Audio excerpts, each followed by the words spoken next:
Well, it's a real pleasure to be here and to be with Gary and all of you in this wonderful biological region of great renown. And we're going to take some questions and comments from the audiences, but we just want you to don't pull any punches. You know, Gary hasn't with his life. He speaks from the heart and speaks a lot of truth. So feel free to, jump in.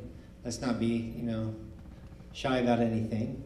And if you could avoid any major speeches, the audience will appreciate more people having a chance to ask questions and make comments. So I'll just facilitate here a little bit. One of the things that impressed me about Gary's work was a little phrase, which I may not have quite right, but it was something to the effect of sweep the garden, no matter how large. And I learned that in college and ended up, after living off and on 10 years with the Hopi Indians, the Amazon and the rainforest became that garden to sweep. That was what my Japanese Zen teacher, Oda Sesso Roshi, said to me one time when I was getting ready to come back to the western side of the eastern side of the Pacific for a few months. And I said, "Have you got any words for me?" And he said, "Yeah, sweep the garden. Doesn't matter how large." Well, to me, I think of that in activist terms, so maybe we'll touch upon that a little bit through the course of the next few minutes.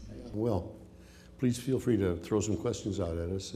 Just try to say them as loudly and clearly as you can.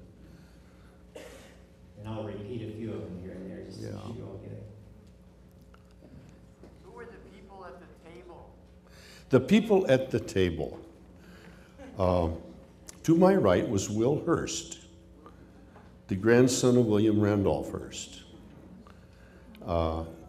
who was also San Simeon Films. And it was partly his idea, as well as Jim Harrison's idea, to try to do this, to try to make that film. And then to my left was Lena Neinchal, who was the archivist that had been brought in on the job by John Healy. And across from Will was John Healy, who lives in Spain most of the time, but he's from the United States, from the East Coast. He does some kind of teaching there in Madrid, and he's done some film directing in the past. And so he was brought in as the director on it. An interesting character, yeah. Speaks very good Spanish, too. And then my son, Gen Snyder. And there was one, who was the other person? Oh yeah, Jim Harrison. Doesn't Jim Harrison a great-looking character? About from the celestial section up here. And Jim Harrison is a great novelist, actually, I think. I really love his writings. Go ahead, the hand up. Do you have any more thoughts about nature as physics? When you talk about nature as everything and it being a matter of physics. I think I heard what you said. She said, do I have anything more to say about nature as phenomena? As physics? Correct, physics. Okay, well, the Greek word physis is the word that means physical nature in toto, which is to say the subject of what we call science. I like to use the word nature as it would be used in science, to mean all of the physical universe and the physical laws, the laws of nature as we have so far perceived them, in operation. Now, what does that leave out? That leaves out the agency of human beings, temporarily. And what it gives us then is a useful distinction to be made between nature and wild nature. Wild nature is that totality of the physical world which goes entirely by its own process, self-managing, self-directed, without the agency of human beings causing any significant change in the path. That's an interesting and useful way to deal with it. So then you can say, cities are natural, but they're not wild. And you can also say, even within an empty city block, the process of wildness is in action as soon as it begins to take off on its own. Or as soon as human beings, forget to feed the animals and go away and leave the place and leave the fence door open, and the animals are getting hungry, so they go out and they start to live and they become wild. In short order, they become self-managing and self-sustaining, or they die, which is the very realistic world of also the Chinese philosophy of Taoism,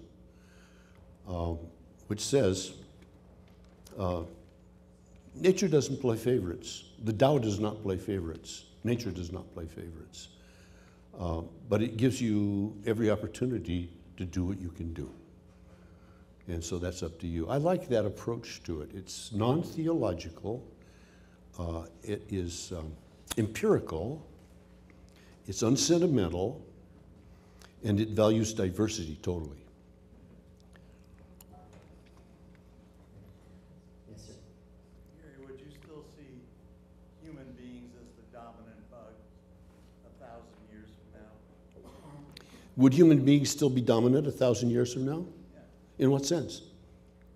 Even existing on the planet? Are they dominant now? I mean, what do you mean by dominant? That's part of the question right there. Obviously, human beings are having, at the moment, considerable effect on all kinds of planetary systems. But the planetary systems are, in their own way, ingeniously evading it. And on certain larger levels, going about their business inevitably. And one of the things you may have picked up slightly from this film, which does not follow my book, The Practice of the Wild, very closely, except in tone maybe, you might notice that there's no sense that nature is doomed or that the planet is over. I don't believe that. There's too many hundreds of millions of years involved here. This is just a blip on the screen. And nature, as they always say, bats last. We've gone through 3 or 4 major planetary animal extinctions already, in which 40 to 60% of the species on Earth were destroyed, one time apparently by a giant meteor that raised up so much dust into the air that it went into a couple of centuries of planetary winter. Not enough solar energy coming through to keep things going very well. But that corrected itself gradually.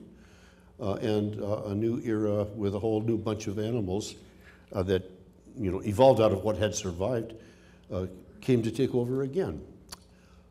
So we have to admire the force of natural process, the antiquity of it, the strength of it, the universality of it, and that the fact that the whole universe is actually a wilderness area.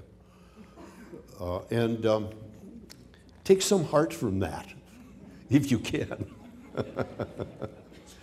And then, of course, the Buddhist lesson of don't be afraid of death. And you would be making a mistake to try too hard to pursue survival. Like Nanasakaki once said, no need to survive.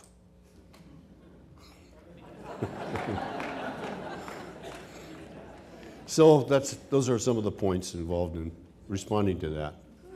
Randy. Yeah, but I still feel bad when I think we're going to take down, so many of these glorious creatures with our folly. So I'm not sure I'm buying it, Gary. Well, feeling bad is one thing. Okay, let's put it in perspective.